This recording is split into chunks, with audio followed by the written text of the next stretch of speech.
Hello students, मेरा नाम रितिका सक्सेना है और आज का जो हमारा टॉपिक है वो है synonyms, एंटोनियम्स and comparatives. So let's talk about synonyms first. तो सिनोनियम्स को हम जो हिंदी में बोलते हैं वो बोलते हैं समानार्थी शब्द। समानार्थी शब्द से हमारा मतलब है वो शब्द जो एक से शब्द होते हैं। इंग्लिश में इसकी जो डेफिनेशन होती है वो होती है a word which means exactly or nearly the same meaning of other word which make it synonyms। इसका जो हिंदी में तात्पर्य है वो ये है, वो वर्ड वो शब्द जो दूसरे शब्द के या तो बिल्कुल एक सा हो या उसके आसपास का मतलब जताता हो, उसको हम सिनोनिम्स बोलते हैं, उसको हम समानार्थी शब्द बोलते हैं। सो हम लोग जैसे कुछ वर्ड्स होते हैं ना, उसका एक मतलब का, एक वर्ड का दो मतलब भी हो सकते हैं, तीन मतलब भी हो सकते हैं, उन वर्ड्स को हम सिनोनियम बोलते हैं। तो जैसे कि हम एग्जाम्पल्स लेते हैं, लार्ज एक जो वर्ड है उसके सिनोनियम्स क्या होंगे? उसके सिनोनियम्स होंगे बिग, राइट। उसके सिनोनियम हो जैसे अब हम बोलते हैं लकी का मतलब होता है भाग्यशाली। भाग्यशाली के क्या सिनोनियम्स हो सकते हैं? लकी का मतलब हो सकता है फॉर्चुनेट। लकी का एक जो एग्जाम्पल हो सकता है या एक सिनोनियम हो सकता है वो हो सकता है फॉर्चुनेट। दोनों का अर्थ एक ही है बट उसका जो वर्ड है वो हम अलग अलग यूज कर रहे हैं, ठीक है। और जो है एक वर्ड को हम दो जगह, मतलब जैसे हमारा जो वर्ड है फॉर्चुनेट को हम lucky, she is very lucky, ठीक है। लकी हमने यहाँ यूज किया। हम यहाँ पे लकी की जगह हम फॉर्चुनेट भी यूज कर सकते हैं, शी इज वेरी फॉर्चुनेट। ऐसे ही हम कुछ शब्द ऐसे यूज करते हैं, हिंदी में भी यूज करते हैं, जिनका मतलब एक ही हो सकता है बट शब्द अलग अलग हो सकते हैं। जैसे भाग्यशाली, ठीक है, हम इंग्लिश में इसको लकी बोलते हैं, हिंदी में हम इसको भाग्यशाली बोलते हैं। हिंदी में ही भाग्यशाली का दूसरा मतलब हो सकता है किस्मत वाला या किस्मत वाली। तो मतलब एक ही है बट वर्ड उसके जो है, शब्द जो है वो दूसरे हैं।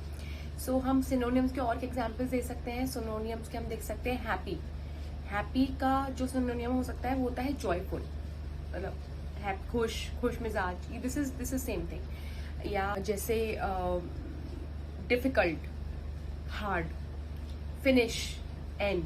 सो ये सारे सिनोनियम्स हैं, इनका जो मतलब है वो एक ही है बट शब्द जो है अलग अलग है। Let's move to the next topic. मैं यहाँ पे आप लोग के लिए कुछ एग्जाम्पल्स लिख देती हूँ। जैसे है बिग का आपका सिनोनियम हो जाएगा लार्ज। ऐसे ही हैप्पी का हो जाएगा जॉय। आपका डिफिकल्ट का मतलब हो जाएगा हार्ड। ऐसे ही फिनिश को हम लिख सकते हैं खत्म, फिनिश एक होता है खत्म, ऐसे हम इसको लिख कर सकते हैं एंड। फिनिश का जो एक और मतलब होता है वो एंड होता है। सो ये कुछ मैंने आपको एग्जाम्पल्स बताए हैं सिनोनियम्स के। आप अपने वर्कबुक में प्रैक्टिस कीजिए, आपको बहुत सारे उसमें सिनोनियम्स मिल जाएंगे। नेक्स्ट टॉपिक हमारा है एंटोनियम्स।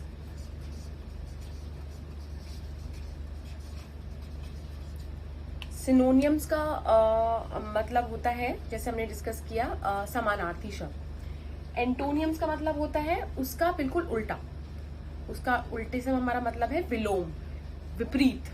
हम उसको बोलते हैं अलग वर्ड जो बिल्कुल उसके विपरीत होता है, हम उसको एंटोनियम्स बोलते हैं। सो एंटोनियम्स की जो हिंदी इंग्लिश में डेफिनेशन होगी वो होगी a word which is nearly or different from the word which we are trying to use from the another word, ठीक है। सो एंटोनियम्स का मतलब होता है बिल्कुल विपरीत वर्ड। मैं आपको हिंदी में समझाऊं तो इसका मतलब होता है विपरीत। तो एंटोनियम्स जैसे हमने देखा कि सिनोनियम्स होता है बिग, लार्ज, ऐसे ही एंटोनियम्स का जो मैं इसी का एग्जाम्पल लेती हूँ, बिग का इसका जो एग्जाम्पल हो जाएगा वो हो जाएगा स्मॉल, ठीक है।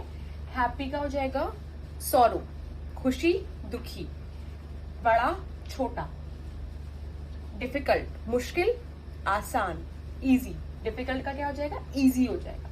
फिनिश मतलब है खत्म, दूसरा हो जाएगा स्टार्ट।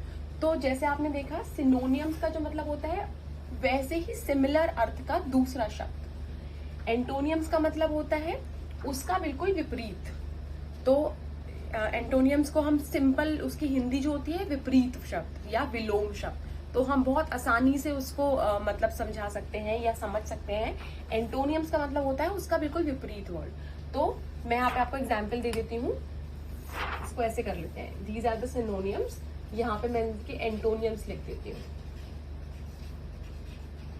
बिग का है स्मॉल, हैप्पी का सॉरो, डिफिकल्ट का इजी, एंड फिनिश का स्टार्ट।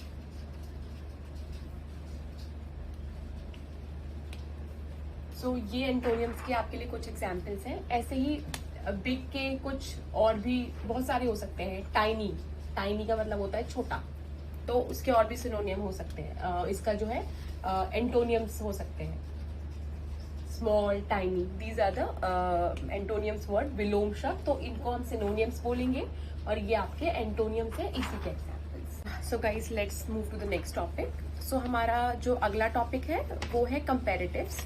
सो कंपैरेटिव्स क्या होते हैं?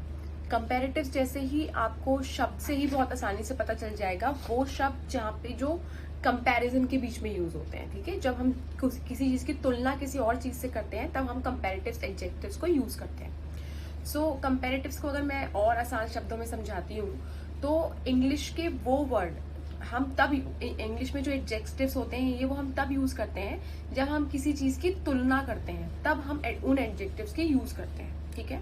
और तुलना हमेशा दो चीजों के बीच में ही होती है, इससे ज्यादा कभी किसी चीज के बीच में तुलना नहीं होती है, तब हम लोग एडजेक्टिव्स को यूज करते हैं, ठीक है।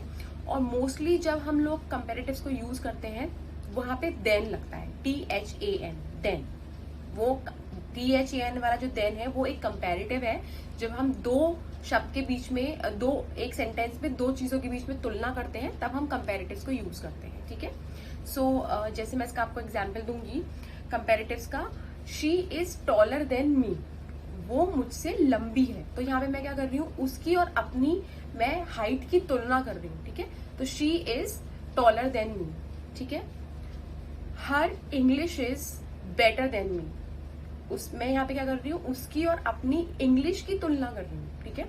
हर English is better than me, तो यहाँ पे मैं दो चीजों की तुलना कर रही हूँ। और आप देखो तुलना केवल दो चीजों के बीच में हो रही है, उसकी और मेरी इंग्लिश लैंग्वेज की तुलना हो रही है, तो मैं यहाँ पे देन यूज करूंगी, ठीक है।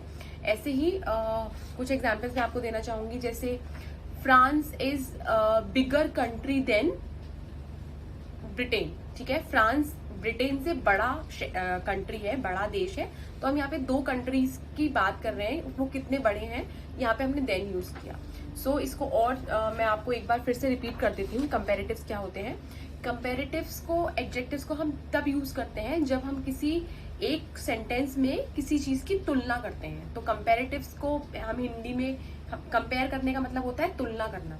तो कंपैरेटिव्स तब यूज होते हैं एडजेक्टिव्स जब हम एक सेंटेंस में किसी की तुलना करते हैं, ठीक है। और तुलना हमेशा दो चीजों के बीच में ही होती है, उस तब हम देन, और तुलना के लिए हम मोस्टली जो है देन यूज करा जाता है, इट्स लाइक THAN, हम देन यूज करते हैं कंपैरेटिव्स में। सो अब हम बात करते हैं कि कंपैरेटिव एडजेक्टिव्स को हम, कुछ वर्ड्स ऐसे होते हैं कि उसके साथ हमें मोर भी लगाना पड़ता है, देन लगाना पड़ता है, या उसके साथ IER लगाना पड़ता है या ER लगाना पड़ता है। तो हम उन कुछ वर्ड्स को कैसे आइडेंटिफाई करें कि किसके साथ ER लगाना है, किसके साथ देन मोर लगाना है, वो हम एक बार डिस्कस करेंगे। सो हमारे कुछ सिलेबल्स होते हैं, कुछ वर्ड्स होते हैं जिनको हम सिलेबल्स बोलते हैं, उनके साथ कंपैरेटिव एडजेक्टिव्स को कैसे यूज करना है हम उसको देखेंगे। सो सिलेबल्स, पहले हम सोचेंगे सिलेबल्स क्या होते हैं। सिलेबल्स वो वर्ड्स होते हैं जिसमें एक, जैसे कि हमने कहा कि वन सिलेबल मतलब तो उस वर्ड में केवल एक ही वॉवल आएगा, ठीक है। सो लेट्स से वो वर्ड हमारे कौन से होते हैं, वो वर्ड हमारे होते हैं लेट्स से बिग, ठीक है। जैसे वो वर्ड हमारा हो गया स्मॉल। तो अगर आप इसमें देखोगे तो इसमें एक ये वॉवल है, ठीक है, और इसमें एक ये वॉवल है, ठीक है। हमारा हो गया टॉल, टॉल में हमारा एक वॉवल है ए, ठीक है। सो अब वन सिलेबल्स वाले जो वर्ड्स होते हैं उसमें हमको कंपेरेटिव्स कैसे यूज करने हैं, ठीक है। शी, अब मैंने आपको बताया था she is taller than me, ठीक है। टॉलर तो एक फॉर्म हो गई ना वर्ड की, बट एग्जैक्ट वर्ड क्या है, टॉल। तो अब मैंने यहाँ पे ई आर लगाया, तो अब हम उस चीज को देखेंगे। तो अब जैसे जिन वर्ड्स में केवल एक ही सिलेबल्स होते हैं उसमें हमें क्या करना होता है, हमें उसमें प्लस ई आर करना होता है, ठीक है। तो इसका जो वर्ड हो जाएगा वो हो जाएगा बिगर। स्मॉल, इसमें ऑलरेडी डबल एल है, हमें इसमें ई आर यूज करना है, तो क्या हो जाएगा, स्मॉलर। टॉलर, ऐसे ही स्ट्रॉन्ग, स्ट्रॉन्ग, ठीक है। स्ट्रॉन्ग में एक है तो हमें यहाँ पे ई आर लगाना है, तो दीज आर द स्ट्रॉन्गर। तो वन सिलेबल्स वर्ड जो होते हैं जिसमें केवल एक ही वर्ड होता है उसमें हमें बाद में ई आर लगाना होता है। फिर देन के बाद आप देन लगाओगे, सॉरी स्मॉलर देन मी, ठीक है। स्मॉलर के बाद आपका उसमें देन लगता है, ठीक है। Smaller than, taller than me, stronger than me. अब आपके वो सिलेबल्स वाले वर्ड जो वाई से एंड होते हैं, ठीक है, वो कैसे हो गया, वो हो गया आपका, वो वाले वर्ड्स हो गए इजी। जैसे आपका वर्ड है इजी, ई ए एस, यहाँ पे आ जाएगा वाई, ठीक है। तो जो वर्ड्स आपके वाई से खत्म होते हैं वहां पे आपको क्या लगाना है, वहां पे आपको आई ई आर लगाना है, तो यहाँ पे आ जाएगा इजियर, ठीक है। ऐसे ही आपके वर्ड्स हैं busy, B U S Y, ठीक है। यहाँ वाई आपका क्या है, वाई एन में आ रहा है, तो यहाँ पे आपको क्या लगाना है, आई ई आर, तो ये वर्ड हो जाएगा बिजियर। बहुत सिंपल है, आप लोग थोड़ा सा प्रैक्टिस करोगे तो आपको आसानी से आ जाएगा, आपके टिप्स पे आ जाएगा ये, ठीक है। देन ऐसे ही हमारे जो वर्ड्स होते हैं heavy, H E A V Y होता है ना, तो हम वाई को हटा के क्या लगा देंगे, I E R, heavier. This work is, your work is easier than my work, ठीक है। I am, my schedule is busier than your schedule, ठीक है। हैवियर, ऐसे करके हम लोग सारे जो जिनके पास वाई लगता है उनके आगे हम लोग आई ई आर लगाते हैं, जो भी वर्ड्स में, जिन सिलेबल्स वर्ड्स में वाई लगता है, ठीक है। अब हम जो तीसरे फॉर्म की बात करेंगे वो वर्ड्स होते हैं जिसमें दो या दो से अधिक वॉवल्स आते हैं, वो होते हैं टू और मोर सिलेबल्स। वो वाले जो वर्ड को हम बोलते हैं जिसमें टू और मोर सिलेबल्स होते हैं उनको हम बोलेंगे, जिसमें एक या दो से ज्यादा वॉवल्स आते हैं। और ये वर्ड्स जनरली थोड़े बड़े ही होते हैं, जैसे ब्यूटीफुल, अंडरस्टैंडिंग, इंटेलिजेंट, ठीक है। तो ये जो वर्ड है आप इसमें देखोगे इसमें दो से अधिक आपके वॉवल्स आते हैं, तो यहाँ पे आप ना ब्यूटीफुलर नहीं करोगे, यहाँ पे आप अंडरस्टैंडिंग क्लियर नहीं करोगे, यहाँ पे आपको सिंपल क्या करना है, इंटेलिजेंट है तो मोर इंटेलिजेंट देन मी,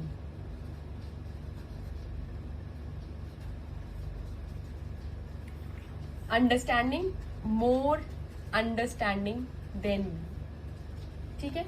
सो एक तो जो वर्ड बहुत थोड़े बड़े होते हैं और आपको उसमें देखना है कि इसमें कितने वॉवल्स लग रहे हैं, उन वर्ड्स में आपको more than that word and then आपको उसमें देन लगाना है, ठीक है।